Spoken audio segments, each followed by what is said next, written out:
नमस्कार मंडळी, पुन्हा एकदा स्वागत आहे माझ्या शिवणकला संस्कृती या चॅनलवर. इथे मी एक गाऊनचा पॅटर्न डिझाईन करून दाखवणार आहे.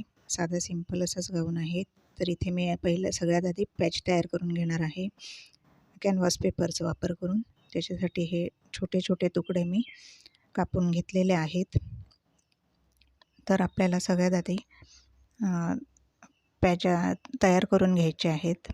इथे सलग कापड माझ्याकडे नव्हतं, म्हणजे कटिंग करून जे उरलं कापड त्याच्यात आम्ही पॅच बनवणार आहे. तर जे कॅनव्हास पेपर आपल्याला दिसत आहेत ते असे मी मोठ्या कापडावर ठेवून घेतलेले आहेत. हा गळ्याचा भाग आहे. एका साईडला पायपिंग गळ्याच्या साईडने आणि बाजूला दुमडण्यासाठी कापड असं ॲडजस्ट करून इथे मी हे कॅनव्हास पेपर इथे ठेवलेला आहे. त्याच्यानंतर हा तुकडा दुसरा दिसतोय तो आतल्या फिनिशिंगसाठी मी लावणार आहे. इथे आपल्याला शिलाई घालायची आहे, परंतु कॅनव्हास पेपर दिसणार नाही, त्यामुळे मी सगळ्यात आधी ते वरचं कापड काढलं आणि इथे शिलाई देण्यास सुरुवात केलेली आहे. अशा प्रकारे दोन्ही बाजूने मी दोन्ही बाजू तयार करून घेतलेल्या आहेत. ह्या साईडने दुसऱ्या साईडने शिलाई दिलेली नाही आहे. त्यानंतर जो एक्स्ट्रा फॅब्रिक आहे गळ्याकडच्या साईडचा तो मी कापून घेतलेला आहे.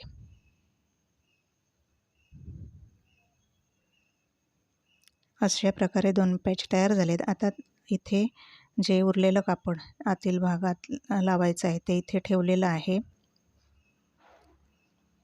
जरा कमी पडत होतं, पण काही हरकत नाही, तो आतमध्ये भाग दिसणार आहे. केवळ कॅनव्हास पेपर दिसू नये ह्याच्यासाठी ही खटपट. सावकाश अगदी शिलाई घालायला सुरुवात करायची आहे. पहिले जी शिलाई घातली त्याच्यावरच हळूहळू आपल्याला शिलाई द्यायची आहे.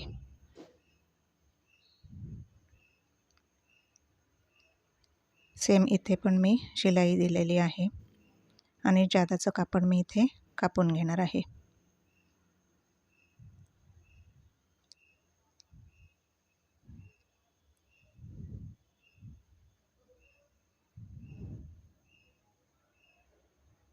इथे जादाचं कापड कापल्यानंतर मला इथे पायपिंग करायची आहे.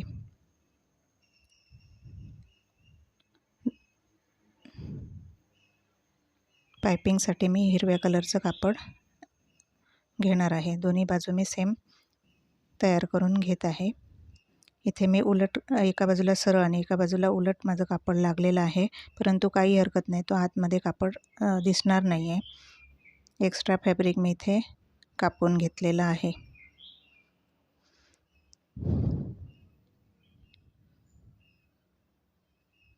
इथे हिरव्या कलरची पायपिंग अटॅच करणार आहे. त्याच्या आधी मी तिरकस पट्टी हिरव्या कलरची काढून घेतलेली आहे आणि एका साईडने ती दुमडून घेत आहे. त्यानंतर इथे मी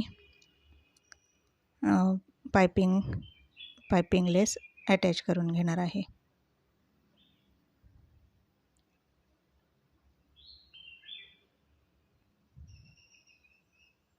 इथे आपण जी पायपिंगसाठी दोरी मिळते ती पण वापरू शकतो. इथे जिथे वळण येतं तिथे सावकाश अगदी जराशी चून घेऊन शिलाई द्यायची असते.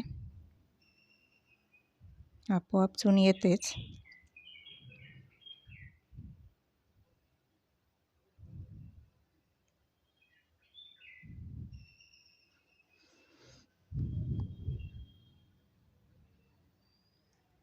दुसरा पॅच देखील मी असंच तयार करून घेणार आहे.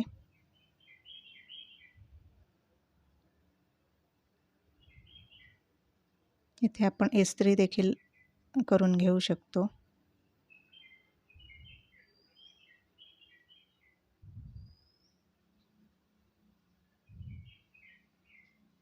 सेम दुसऱ्या साईडला मी पायपिंग लेस तयार करून लावणार आहे.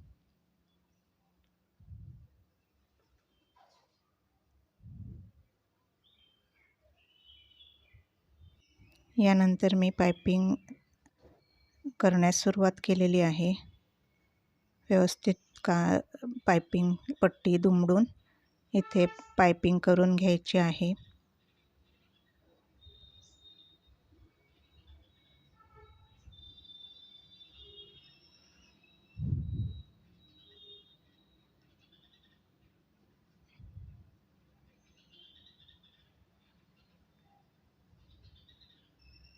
जरा इथे वेळ लागतो कारण जेव्हा वळण असतं, पानगळा आहे हा, तेव्हा जरा पानगळाच्या शेपला वेळ लागतो.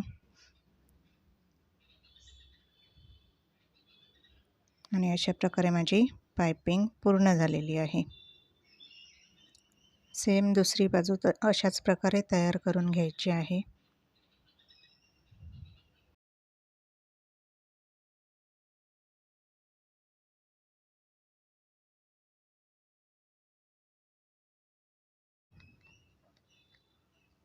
इथे दुसऱ्या बाजूची पायपिंग देखील माझी पूर्ण होत आलेली आहे.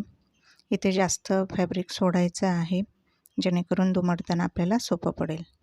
हे दोन्ही बाजूचे पॅच तयार झालेले आहेत. आता हे अटॅच छोट्याशा कापडावर आपल्याला करायचे आहेत. त्यासाठी मी एक छोटं कापड घेतलेलं आहे आणि त्याला एका साईडने शिलाई देऊन घेणार आहे. यानंतर हा भाग उलटवून घेणार आहे आणि हे दोन्ही पॅचेस त्याच्यावर ठेवून शिलाई घालून घेणार आहे.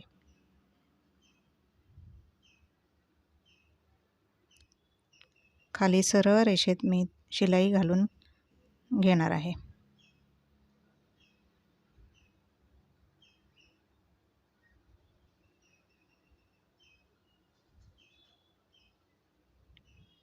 त्यानंतर जादाचं जे कापड आहे ते मी इथे कापलेलं आहे.